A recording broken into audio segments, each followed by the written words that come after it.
నమస్తే, welcome to business weekend.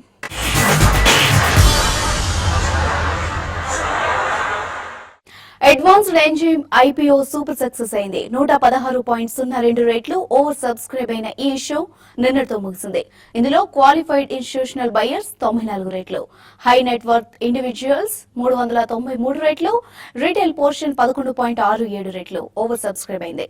Employees వాటా 1.73 రేట్లు సబ్స్క్రైబ్ అయింది. దీన్ని బట్టి ఈ ఇష్యూకు బంపర్ లిస్టింగ్ గెయిన్స్ వచ్చేందుకు ఆస్కారం ఉందని మార్కెట్ వర్గాలు అంచనా వేస్తున్నాయి. 820 నుంచి 896 రూపాయల ప్రైస్ బ్యాండ్ ఉన్న ఈ ఐపీఓ ద్వారా 411 కోట్ల నిధులను సమీకరించాలని అడ్వాన్స్డ్ ఎంజైమ్ సంస్థ భావిస్తోంది. కేర్న్ ఇండియా వేదాంత విలీనాన్ని ఓ కొలికి తెచ్చేందుకు మరో ఆఫర్ తో ముందుకొచ్చింది యాజమాన్యం. గతంలో మైనార్టీ షేర్ హోల్డర్లు షేర్ రేషియోపై తీవ్ర స్థాయిలో మండిపడడంతో అప్పట్లో డీల్ పూర్తి కాలేదు. దీంతో ఆఫర్ ను సవరించి మరో డీల్ ను ముందుకు తెచ్చింది వేదాంత. దీని ప్రకారం కేర్న్ ఇండియా మైనార్టీ షేర్ హోల్డర్లకు పేరెంట్ కంపెనీ వేదాంతకు చెందిన ఒక షేర్ తో పాటు 4 రెడీమబుల్ ప్రిఫరెన్సెస్ కూడా ఇవ్వాలని నిర్ణయించారు. వేదాంత ఇచ్చిన ఆఫర్ ను కేర్న్ ఇండియా ఆమోదం తెలిపింది. కేర్న్ ఇండియా మైనార్టీ షేర్ హోల్డర్లకు విలీన సంస్థలో 29.7% వరకు వాటా ఉంది. సెప్టెంబర్లో ఈ నిర్ణయంపై షేర్ హోల్డర్ల ఓటింగ్ జరగనుంది. తొలి త్రైమాసిక ఫలితాలు మెరుగ్గా లేకపోవడంతో పలు కంపెనీల షేర్ల ధరలు భారీగా పతనం అయ్యాయి. ఇందుకు స్మాల్ క్యాప్, మిడ్ క్యాప్ మాత్రమే కాదు, హెవీ వెయిట్ స్టాక్స్ కూడా భారీ కరెక్షన్స్ కు గురయ్యాయి. గైడెన్స్ తక్కువగా ఇవ్వడంతో విప్రో, ఇన్ఫోసిస్ వంటి స్టాక్స్ కూడా ఇన్వెస్టర్లు క్షమించలేని పరిస్థితి నెలకొంది. ఫండమెంటల్స్, టెక్నికల్స్ ఏవి ఎలా ఉన్నా ఒక్క క్వార్టర్ లో పనితీరు బాగోలేకపోతే చాలు, అది ఎంత పెద్ద కంపెనీ అయినా సరే షేర్ హోల్డర్లు ఉతికి ఆరేస్తారు. గతం ఎంతో ఘనకీర్తిగా ఉన్నా ఎవరు పట్టించుకునే పరిస్థితిలో ఉండట్లేదు. అంచనాలు ఏమాత్రం అందుకోకపోయినా ఆ షేర్ ను చితక్కొట్టేస్తున్నారు. విప్రో, ఇన్ఫోసిస్ వంటి హెవీ వెయిట్స్ ను కూడా క్షమించని స్థితి. గైడెన్స్ ను తక్కువగా ఇవ్వడంతో విప్రో, ఇన్ఫోసిస్ షేర్లు కూడా భారీ కరెక్షన్ కు గురయ్యాయి. 100 కోట్ల రూపాయలకు పైగా రెవెన్యూను సాధించే Mindtree, TV18 broadcast, NIIT technologies, జై భారత్ మారుతి, భారత్ బిజ్లీ వంటి స్టాక్స్ తమ నిరుత్సాహక త్రైమాసిక ఫలితాల తర్వాత ఏకంగా 15% పైగా పతనమయ్యాయి. ఇది రిజల్ట్స్ సీజన్ అన్నమాట. కేర్ఫుల్ గా మనం అబ్జర్వ్ చేస్తే గనక మార్కెట్స్ చాలా బ్రూటల్ గా ఉంటాయి అనమాట. ఎందుకంటే ఏ కంపెనీస్ అయితే పాజిటివ్ గా రిజల్ట్స్ ఇస్తాయో వాటిపైన అనమాట పాజిటివ్ గా రియాక్ట్ అవుతాయి, ప్లస్ ఎగ్జోబరెంట్ గా అనమాట పైకి లేపటం కూడా చూస్తాం అనమాట. కాబట్టి న్యూస్ డ్రివెన్ యాక్టివిటీ ఎక్కువ ఉంటుంది రిజల్ట్ సీజన్ లో. అదే విధంగా ఎక్స్పెక్టేషన్స్ బిల్డప్ అయ్యి స్టాక్స్ ముందే గ్రో అయ్యి రిజల్ట్స్ కనుక డిసప్పాయింట్మెంట్ ఇస్తే కనుక ఏ విధంగా పనిష్మెంట్ ఇస్తే కూడా మనం అబ్జర్వ్ చేయొచ్చు. ఇన్ఫోసిస్ లాంటి స్టాక్ కూడా 11%, 12% ఒకే రోజు క్రాష్ అయిపోవటం, అదేవిధంగా విప్రోలో కరెక్షన్ రావటం, వేరే స్టాక్స్ మారుతి కానీ ఇలాంటివి కూడా అనమాట. లార్జ్ కంపెనీస్ అయినా సరే నిరాశపరిచినాయి అంటే మాత్రం రిజల్ట్స్ మార్కెట్స్ హెసిటేట్ చేయవన్నమాట పనిష్ చేయడానికి. కాబట్టి రిజల్ట్ సీజన్లో ఎస్పెషల్లీ ట్రేడర్స్ కానీ ఇన్వెస్టర్స్ కానీ చాలా అప్రమత్తంగా ఉండాలి. మైంట్రీ నిరాశజనక ప్రదర్శనతో కేవలం వారం రోజుల్లోనే కంపెనీ షేర్ ఏకంగా 16% పతనమైంది. రాయలసీమ, హై స్ట్రెంగ్త్ హై, జై భారత్ మారుతిలది ఇదే పరిస్థితి. TV18 బ్రాడ్కాస్ట్ షేర్ 14.13 కోట్ల రూపాయల నికర నష్టాన్ని ఈ క్వార్టర్ లో నమోదు చేయడంతో ఈ స్టాక్ ఈ నెలలో 12% పతనమైంది. నిరుత్సాహక ఫలితాలతో NIIT technologies, Infosys, Bharat Bijlee, network 18, Mastek, Wipro stocks ఈ నెలలో 9% వరకు పతనమయ్యాయి. ఇదే సమయంలో BSE ఇండెక్స్ 2.36% లాభపడింది. ట్రేడర్స్ కానీ ఎప్పుడైనా సరే రిజల్ట్స్ కు ముందు ఆప్షన్ ట్రేడింగ్ ఎక్కువ చేయమంటానికి కేర్ఫుల్ గా ఉండాలన్నమాట. అంటే ఎక్స్ట్రీమ్ షార్ట్ టర్మ్ ట్రేడర్స్ అయితే అదే కనుక పొజిషన్స్ బిల్డప్ చేసుకుని ఉంటే కనుక as far as possible results ముందేనమాట ప్రాఫిట్స్ బుక్ చేసుకోవడం కూడా అడ్వైజబుల్. అదేవిధంగా షార్ట్స్ అటెంప్ట్ చేసే వాళ్ళు కూడా అనమాట పాస్ట్ ట్రాక్ రికార్డ్ ఆ కంపెనీస్ది చూసి 4-5 out of 4 results 3 times disappointment ఇచ్చిందంటే ఆ స్టాక్ ర్యాలీ అయితే కనుక రిజల్ట్స్ ముందు షార్ట్ కూడా అటెంప్ట్ చేయొచ్చు అనమాట. కాబట్టి ఏదైనా సరే కాస్త స్కిల్తో కూడిన యాక్టివిటీ, అది బోత్ షార్ట్ వెళ్ళాలన్నా లాంగ్ వెళ్ళాలన్నా కూడా అనమాట రిజల్ట్స్ బేస్డ్గా అది ఎక్స్పీరియన్స్డ్ ఉన్న ట్రేడర్స్కి అడ్వైజబుల్. ఇన్వెస్టర్స్కి మాత్రం మంచి ఆపర్చునిటీస్ వస్తాయి. ఎందుకంటే ఇలాంటి డిక్లైన్స్లో కనుక సపోజ్ కరెక్ట్గా విశ్లేషించుకోగలిగితే కనుక మంచి స్టాక్స్ మంచి ప్రైజెస్లో యూజువల్లీ ఆఫ్టర్ రిజల్ట్స్ అనమాట అవైలబుల్ ఉంటాయి. కాబట్టి స్టాక్ పికింగ్కి మంచి టైం అవుతుంది అది. కాబట్టి ఇన్వెస్టర్స్ హోంవర్క్ చేసుకుని బై చేసుకోవడానికి కూడా గుడ్ టైం. ఇలా ఏ క్వార్టర్ కు ఆ క్వార్టర్ కు సరైన పనితీరును కనబర్చడంతో పాటు గైడెన్స్, ఇండస్ట్రీ ఓవర్ వ్యూ, ఎలా ఉందో స్పష్టంగా వెల్లడిస్తే తప్ప షేర్ హోల్డర్లు అంత త్వరగా ప్రసన్నమయ్యేటట్లు కనిపించడం లేదు. గతంలో ఇన్కమ్ ట్యాక్స్ కన్నుగప్పి కూడబెట్టుకున్న ఆస్తులను డబ్బును ప్రకటించడం ద్వారా భవిష్యత్తులో విచారణ శిక్ష నుంచి తప్పించుకునేందుకు ఇదే సదవకాశమని ఐటీ శాఖ తెలిపింది. అప్రకటిత ఆస్తులను వెల్లడించేందుకు ఆఖరి అవకాశంగా కేంద్ర ప్రభుత్వం ప్రవేశపెట్టిన ఆదాయ వెల్లడి పథకం ఐడీసీ 2016ను సద్వినియోగపరచుకోవాలని ఇన్కమ్ ట్యాక్స్ డిపార్ట్మెంట్ కోరింది. జూన్ 1న ప్రారంభమైన ఈ పథకం సెప్టెంబర్ 30న ముగియనుంది. హైదరాబాద్ లో మొట్టమొదటి Tata Strive skill development centre టీఎస్ఎస్డీసీని తెలంగాణ ఐటీ మంత్రి కేటీఆర్ ప్రారంభించారు. దేశంలో ఉపాధి అవకాశాలకు కొదవ లేదని, యువతకు శిక్షణ ఇచ్చి సరైన దిశగా నడిపిస్తే భారత్ ప్రపంచంలోనే నెంబర్ 1 గా ఎదుగుతుందని ఈ సందర్భంగా తెలంగాణ ఐటీ మంత్రి కేటీఆర్ అన్నారు. టాటా సంస్థలు విశ్వసనీయతకు మారుపేరని, జంషెడ్పూర్ తర్వాత హైదరాబాద్ లోనే టాటా సంస్థలు ఎక్కువగా ఉన్నాయని మంత్రి గుర్తు చేశారు. తెలంగాణలోని నైపుణ్యం కలిగిన యువతకు బీపీఓ, బ్యాంకింగ్, ఫైనాన్షియల్ సర్వీసెస్, బీమా, రీటైల్ రంగాల్లో తమ సంస్థ శిక్షణ అందించనున్నట్లు Tata Strive chief operating officer Anita Rajan చెప్పారు. ఈ ఆదివారాన్ని చిన్న మధ్య తరహా పరిశ్రమల దినోత్సవంగా స్టేట్ బ్యాంక్ ఆఫ్ ఇండియా పాటిస్తోంది. ఈ సందర్భంగా ఎస్ఎంఈ సంస్థలకు రుణాలను ఎస్బీఐ అందించనుంది. హైదరాబాద్, సికింద్రాబాద్ పరిధిలోని 47 బ్రాంచీలు ఎస్ఎంఈలకు రుణాలను అందించడం కోసం ఈ ఆదివారం పనిచేస్తాయని ఎస్బీఐ జనరల్ మేనేజర్ గిరిధారకిన్ తెలిపారు.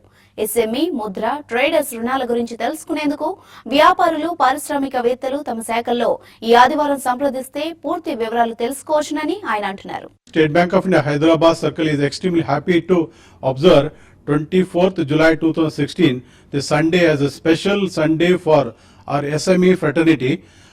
SBI Hyderabad Center, we would like to organize SME Sunday by inviting our SME, small and medium enterprise customers and also non-customers of SBI. On this day, we would like to dedicate our 47 branches who are SME intensive in Hyderabad, Sikandrabad and Cyberabad areas. Our staff members and the officials of these branches would like to provide various products and services dedicated for SME segment of customers. PVC పైపుల తయారీలో ఉన్న skipper limited దక్షిణాది మార్కెట్లోకి అడుగు పెడుతున్నట్లు ప్రకటించింది. Telangana plant ద్వారా దక్షిణాది మార్కెట్లోకి ప్రవేశిస్తున్నామని, వచ్చే 5 ఏళ్లలో 7% మార్కెట్ వాటా సాధించడమే లక్ష్యంగా పెట్టుకున్నామని కంపెనీ డైరెక్టర్ దేవేష్ బన్సాల్ అన్నారు. దేశవ్యాప్తంగా ఇప్పటికే పీవీసీ పైపులు, ఫిట్టింగ్స్ తయారీ ప్లాంట్లు 4 ఉన్నాయని, ఇది 5వ ప్లాంట్ అని, దీనికోసం తొలి దశలో 10 కోట్ల ఇన్వెస్ట్ చేసినట్లు ఆయన చెప్పారు. దేశవ్యాప్తంగా పీవీసీ పైపుల మార్కెట్ సైజ్ 16,000 కోట్ల రూపాయలుగా ఉందని, ప్రతి ఏటా 8% చొప్పున వృద్ధిని నమోదు చేస్తోందని దేవేష్ తెలిపారు. నైపుణ్య అభివృద్ధి కార్యక్రమాల ద్వారా యువతకు మెరుగైన శిక్షణను అందించాలని party and graduate school professor Laurie Constant అన్నారు. దేశంలో నిపుణుల కొరతను తగ్గించేందుకు ప్రభుత్వంతో కలిసి నైపుణ్యవంతులను తీర్చిదిద్దేందుకు కంపెనీలు ముందుకు రావాలన్నారు. ప్రభుత్వం స్కిల్ డెవలప్మెంట్ కోసం నిధులిస్తే సరిపోదని, అవి సత్ఫలితాలు వచ్చేలా కృషి చేయాలన్నారు. కళాశాలల్లో డిగ్రీ స్థాయి కోర్సులతో పాటు ప్రత్యేకంగా స్కిల్ డెవలప్మెంట్ పై శిక్షణ అందిస్తే భారత్ ఆర్థికంగా చక్కని వృద్ధిని నమోదు చేస్తుందని లౌరీ కాన్స్టెంట్ చెప్పారు. Ensuring that the programs that are provided in education and training institutions are aligned with labor market needs. In any economy, there are going to be issues where demand and supply are not very well aligned. However, the intentions and the resources are in place here, and there are efforts to try to improve the alignment between what companies and employers are looking for and what education and training institutions are providing. So working together, coming together, trying to identify what the skills and the competencies are required and how curriculum programs can be developed so that they meet those skills and competencies, I think are currently underway and will continue to be underway here. Business weekend లో short break తీసుకుందాం.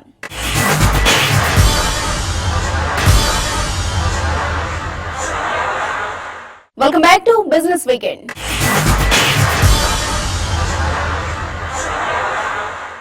ఇక ఈ వారం stock మార్కెట్లపై విశ్లేషణ, అలాగే వచ్చే వారానికి F&O రికమెండేషన్, స్పెసిఫిక్ స్టాక్స్ కోసం మార్కెట్ అనలిస్ట్ కుటుంబరావు విశ్లేషణ ఇప్పుడు చూద్దాం. గత వారం మార్కెట్స్ చాలా ఫ్లాటిష్గా ట్రేడ్ అయినాయి అనమాట. అయితే ఫ్రంట్ లైన్ ఇండిసెస్ అనమాట నిఫ్టీ అండ్ సెన్సెక్స్లో మాత్రం పెద్దగా మూమెంటే లేదు అసలు. నిఫ్టీ అన్చేంజ్డ్గా క్లోజ్ అయింది అండ్ సెన్సెక్స్ అయితే కేవలం 20 పాయింట్ల తేడాతోటి క్లోజ్ అయింది అనమాట.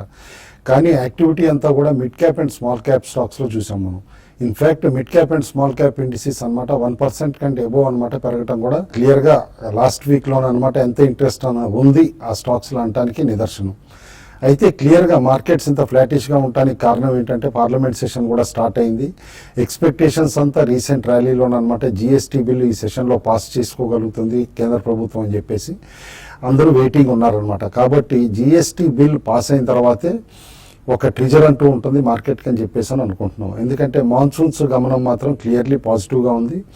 ఓవరాల్గా టిల్ డేట్ అనమాట మాన్సూన్ స్ప్రెడ్ చూస్తామంటే 1% ఎక్సెస్ అని చెప్పేసి చెప్తోంది డిపార్ట్మెంట్ అనమాట. కాబట్టి మాన్సూన్ పైన కాస్త కన్సర్న్స్ తగ్గుతున్నాయి. మోస్ట్లీ ఇక పాలసీ డెసిషన్ మేకింగ్ పైనే ఉందన్నమాట. అండ్ గ్లోబల్ ఈవెంట్స్ ఎట్లా అన్ఫోల్డ్ అవుతాయి అనేది చూడాలి. గ్లోబల్ మార్కెట్స్లో కూడా పోస్ట్ బ్రెక్సిట్ అనమాట ఏ అయితే ఈవెంట్స్ అన్ఫోల్డ్ అయినాయో అండ్ బ్రిటిష్ ప్రధానమంత్రి మారి ఇప్పుడు కొత్త ప్రధానమంత్రి తెరెసా మే వస్తున్నారు.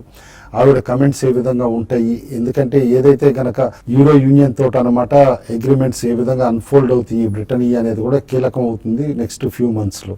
రిజల్ట్ సీజన్ అనమాట ఫుల్ యాక్టివ్గా ఉంది. అండ్ ఫస్ట్ క్వార్టర్ రిజల్ట్స్ అనమాట సెక్టార్స్ వైజ్ చూస్తే ఐటీ స్టాక్స్ స్పెసిఫిక్గా అనమాట బాగా డిసప్పాయింట్మెంట్ ఇవ్వటం చూసాం మనం. అయితే మిగతా సెక్టార్స్ కొన్ని పెర్ఫామ్ చేయటం వల్ల అనమాట మార్కెట్లో ఇండెక్స్లో పెద్దగా ఇంపాక్ట్ కనపడలేదన్నమాట. ఐటీ స్టాక్స్ బాగా ఫాలో అయినా సరే లైక్ విప్రో కానీ ఇన్ఫోసిస్ కానీ ఇవన్నీ కూడా షార్ప్గా కరెక్ట్ అవటం చూసాం మనం. క్లియర్లీ రిజల్ట్ సీజన్ నడుస్తుంది కాబట్టి రిజల్ట్స్ బాగున్న స్టాక్స్ వైపే మొగ్గు చూపించి ఎర్నింగ్స్ విజిబిలిటీ ఏ కంపెనీస్కి అయితే ఉందో అంటే నెక్స్ట్ ఫ్యూ క్వార్టర్స్లో డీసెంట్ ఎర్నింగ్స్ చూపించగలవు అనుకున్న కంపెనీస్ వైపు దృష్టి మరల్చమంటున్నాం ఇన్వెస్టర్స్ని.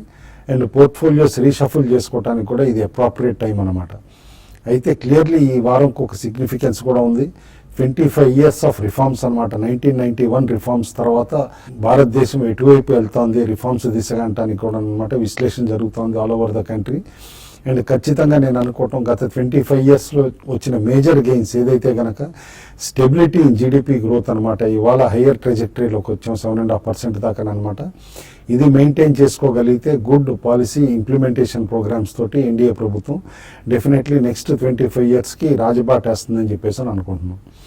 ఈ ఫెటాల్ ఈ మొమెంటం కంటిన్యూ అయితే సెన్సెక్స్ లాంటిది అనమాట ఇండెక్స్ మనం అబ్జర్వ్ చేస్తే 1991 జనవరి నాడు కేవలం 982 పాయింట్లు ఉన్న సెన్సెక్స్ అనమాట 25 years తర్వాత 27,000 దగ్గర ట్రేడ్ అవుతుందంటేనే ఎంత డిఫరెన్స్ ఉంటుంది పాలసీ చేంజెస్లోను ఇటు రిఫార్మ్ ఫ్రేమ్వర్క్లోను over long term stock markets పైన అనేది అర్థం చేసుకోవచ్చు. ఇటు ఇండెక్స్ వైపు చూస్తే కనుక ఎవ్రీ 300 పాయింట్స్కి సెన్సెక్స్ అనమాట డౌన్ సైడ్ స్ట్రాంగ్ సపోర్ట్ వస్తుంది.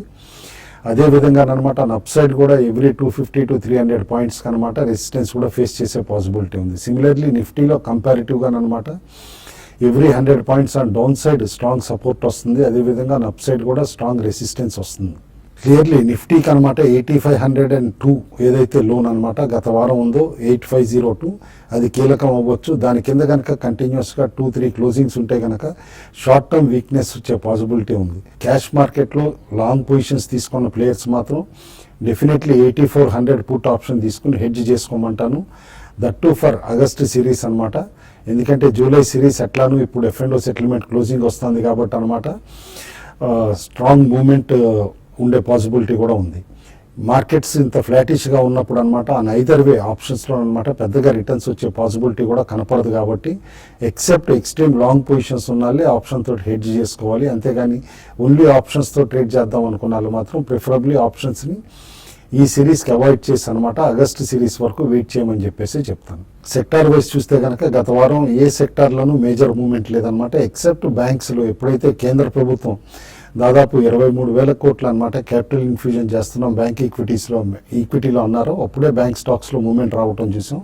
అండ్ బ్యాంక్ స్టాక్స్ అనమాట ఇంకా ఫలితాలు కూడా చాలా వరకు major banks especially PSU banks వచ్చేది ఉంది కాబట్టి ఈ లైమ్ లైట్లో ఉండొచ్చు అని చెప్పేసి అని అనుకుంటున్నాం. గుడ్ ఆపర్చునిటీ టు బై అనమాట. ఎందుకంటే ఎప్పుడైతే ఒక సెక్టార్ని ఇన్వెస్టర్స్ అందరూ హేట్ చేయటం మొదలు పెడతారో నాన్ పెర్ఫార్మెన్స్కి ఆ సెక్టార్ డౌన్ సైడ్ నుంచి రికవర్ అవటం మొదలవుతుంది. ఓవరాల్గా మిగతా సెక్టార్స్ చూస్తూ ఉంటే రియాలిటీ అండ్ పవర్ స్టాక్స్లో కొంచెం ఇంట్రెస్ట్ కనిపించింది. వేరే FMCG stocks Unilever Hindustan Unilever ఫలితాలతో కూడా మనం చూసాం అనమాట. రూరల్ సైడ్ నుంచి అనుకున్నంత డిమాండ్ లేకపోవడంతో ఎఫ్ఎంసీజీ మేజర్గా పెర్ఫార్మెన్స్ ఉండకపోవచ్చని, ఐటీసీ కూడా కేవలం ఒక 8% గ్రోతే చూపించగలిగింది. కాబట్టి ఫ్లాట్గా ఉండే పాసిబిలిటీ ఉంది ఎఫ్ఎంసీజీ స్టాక్స్ కూడా. కాబట్టి ఇండెక్స్ని మూవ్ చేయగలిగేది మేజర్గా రిలయన్స్ అవ్వచ్చు, ఎందుకంటే మంచి రిజల్ట్స్ ఇవ్వటం కాకుండా మొమెంటం కూడా ఉంది స్టాక్లో. ప్లస్ తిరిగి రీన్యూడ్ బయింగ్ క్యాపిటల్ గుడ్ స్టాక్స్లో ఉంటుందని చెప్పేసి అని అనుకుంటున్నాం. కొన్ని stocks by on decline suggest చేస్తున్నాం. అవి సిమెంట్ ప్యాక్ నుంచి ACC, Ambuja cements, CESC, Tata Elxsi, Havells, Biocon, United phosphorus, Motherson సుమి. కొన్ని స్టాక్స్ సెల్ ఆన్ ర్యాలీస్ అని చెప్తున్నాం. ఆ స్టాక్స్ అనమాట Jubilant Foods, Just Dial, Dabur, Wipro, BHEL, Mindtree, Arvind limited, Syndicate Bank. Individual స్టాక్స్కి వచ్చేపాటికి 3 స్టాక్స్ రికమెండ్ చేస్తున్నాం. ఫస్ట్ గుజరాత్ ఆల్కలీస్ లిమిటెడ్ అనమాట. గుజరాత్ ప్రభుత్వంకి వాటా ఉన్న కంపెనీ ఇది. ఇండియాలో one of the largest alkali companies అనమాట అండ్ కెమికల్స్ కంపెనీ. చాలా ప్రోడక్ట్స్లో మార్కెట్ లీడర్షిప్ ఉంది, like caustic soda and other కెమికల్స్లో కూడా. అండ్ రీసెంట్ అనమాట ఏదైతే డీ బాటిల్ నెకింగ్ ఇవన్నీ కూడా చేశారన్నమాట కంపెనీ. కాస్త ఎఫిషియన్సీస్ ఇంప్రూవ్ అయినాయి, ప్లస్ చాలా ప్రోడక్ట్స్లో రియలైజేషన్స్ కూడా ఇంప్రూవ్ అయినాయి అనమాట. కాబట్టి కరెంట్ లెవెల్స్ దగ్గర నుంచి బాగా గ్రోత్ వచ్చే పాసిబిలిటీ ఉంది. కపుల్ ఆఫ్ ప్రైవేట్ ప్లేయర్స్ కూడా అనమాట స్టాక్ని బాగా అక్యుములేట్ చేస్తున్నారు. ఎస్పెషల్లీ ఒక మీడియా జైంట్ అనమాట అక్యుములేట్ చేస్తాను ఇందులో. అది కూడా కేర్ఫుల్గా అబ్జర్వ్ చేయమని చెప్పేసి చెప్తాను. స్టాక్లో కొంచెం both short term two medium term అనమాట షార్ప్ మూవ్మెంట్ ఉండే పాసిబిలిటీ ఉంది, కాబట్టి బై చేయమని చెప్పేసి ఎవ్రీ డిక్లైన్లో సజెస్ట్ చేస్తాను. స్టాక్ ఈజీగా 12 to 18 monthsలో డబ్లింగ్ అవ్వచ్చు అని చెప్పేసి రికమెండ్ చేస్తాను. సెకండ్ స్టాక్ మేము రికమెండ్ చేస్తుంది ఉజ్జీవన్ ఫైనాన్షియల్ సర్వీసెస్ లిమిటెడ్ అనమాట. Recently listed NBFC company. ఎక్కువగా micro finance and tier 2, tier 3 టౌన్స్లో కాన్సన్ట్రేట్ చేస్తున్న కంపెనీ అనమాట. అండ్ ఎక్సలెంట్ పెర్ఫార్మెన్స్ కూడా ఇస్తుంది, చూపించింది. లాస్ట్ 2-3 years గ్రోత్ కూడా అబ్జర్వ్ చేస్తే మనం వాళ్ళ ఐపీఓ డాక్యుమెంట్ నుంచి అండ్ కరెంట్ లెవెల్స్ నుంచి కూడా బాగా పెర్ఫామ్ చేస్తుందని అనుకుంటున్నాం. అండ్ ఓవరాల్గా మనం చూస్తే కనుక గత వారం కూడా ఎన్బిఎఫ్సి సెగ్మెంట్లో హ్యూజ్ హైట్ అండ్ యాక్షన్ రావటం చూసాం. ఎప్పుడైతే కనుక ఎస్కేఎస్ ఇప్పుడు పేరు మారిందో భారత్ ఫైనాన్షియల్ అని చెప్పేసి, అందులో కూడా స్ట్రాంగ్ రిజల్ట్స్ రావటం. అదేవిధంగా ఓవరాల్గా అనమాట ఇప్పుడు అవుతున్న చర్నింగ్ కానీ ఇటు లోన్ ప్యాటర్న్స్ కానీ ఇవన్నీ కూడా అబ్జర్వ్ చేస్తే ఎన్బిఎఫ్సి స్ట్రాంగ్గా పెర్ఫామ్ చేయొచ్చు నెక్స్ట్ ఫ్యూ ఇయర్స్లో అని చెప్పేసి కూడా ఇండికేషన్స్ ఉన్నాయి. గ్లోబల్లీ కూడా ఈ ప్యాటర్న్ ఇది వరకు అబ్జర్వ్ చేసాం. కాబట్టి ఇండియాలో కూడా ఎన్బిఎఫ్సిస్కి కరెక్ట్గా ఇది ఇన్ఫ్లెక్షన్ టైము, గ్రోత్ టైం అని చెప్పేసి ఇటు రికమెండ్ చేస్తున్నాం. కాబట్టి ఉజ్జీవన్ ఫైనాన్షియల్ సర్వీసెస్ ఎవ్రీ డిక్లైన్లో బై చేయమని చెప్పేసి సజెస్ట్ చేస్తాను. అదేవిధంగా భారత్ ఫైనాన్షియల్ కూడా పికప్ చేయొచ్చు ఎవ్రీ డిక్లైన్లో కరెక్షన్ వచ్చినప్పుడు. థర్డ్ స్టాక్ ఐవీపీ లిమిటెడ్ అనమాట. ఫౌండరీ కెమికల్స్లో ఎక్కువ ప్రెజెన్స్ ఉన్న కంపెనీ. అండ్ రీసెంట్లీ వీళ్ళు అనమాట టెక్నాలజీ అప్గ్రేడేషన్ చేశారు. దాంతో ఫినాల్ ప్రొడక్షన్ కానీ ఇట్లన్నీ కూడా చేంజెస్ వచ్చినాయి కంపెనీ వర్కింగ్లో. అండ్ కంపెనీ డీసెంట్ వర్కింగ్ చూపించింది. కరెంట్ లెవెల్స్ దగ్గర నుంచి 60 to 70% రిటర్న్స్ రావచ్చు ఐవీపీలో అని చెప్పేసి అని రికమెండ్ చేస్తున్నాం. ఇటు ప్రెషియస్ మెటల్స్కి వస్తే కనుక మనం క్లియర్లీ చూస్తున్నాం చాలా రేంజ్ బౌండ్ యాక్టివిటీ ఉంది. ఎందుకంటే ఏదైతే గ్లోబల్లీ చర్నింగ్ అవుతుందో కరెన్సీస్లో కాస్త పాజ్ వచ్చిందనమాట. ఎందుకంటే ఇప్పుడు బ్రెక్సిట్ ఇంపాక్ట్ ఏదైతే ఉందో అది డైజెస్ట్ చేసుకుని గ్లోబల్ మార్కెట్స్ అన్నీ కూడా అనమాట స్టేబుల్ అవుతున్నాయి. కాబట్టి ఈ ప్రెషియస్ మెటల్స్లో కూడా బోత్ గోల్డ్ అండ్ సిల్వర్ అనమాట రేంజ్ బౌండ్ మూమెంటే ఉండొచ్చు. కొన్ని రోజులు స్టే అవే అని అంటాం. అన్లెస్ మేజర్ గ్లోబల్ ఈవెంట్ ఏదన్నా ట్రిజర్ అయినప్పుడే తిరిగి ఇందులో కూడా షార్ప్ మూమెంట్ వస్తుంది. కాబట్టి టిల్ దెన్ ఫ్లాటిష్గా ఉండొచ్చు. మన దగ్గర మాత్రం కాస్త అప్వర్డ్ మూమెంట్ కనిపిస్తుంది. ఎందుకంటే ఫిజికల్ డిమాండ్ ఆఫ్ గోల్డ్ అనమాట పెరుగుతుంది. కాబట్టి మన దగ్గర ఒకసారి తిరిగి 31,500 ఆ లెవెల్స్ అటెంప్ట్ చేసినా కూడా సర్ప్రైజ్ కాకూడదు గోల్డ్ అనమాట. కాబట్టి ఆన్ డిక్లైన్స్ లాంగ్ పొజిషన్స్ తీసుకోమని చెప్పేసి గోల్డ్ లో సజెస్ట్ చేస్తాం. ఇవి ఈ వారం బిజినెస్ వీకెండ్ విశేషాలు. వచ్చే వారం మరిన్ని బిజినెస్ వార్తలతో మళ్ళీ కలుద్దాం. చూస్తూనే ఉండండి వాస్తవాలకు ప్రతిరూపం TV5.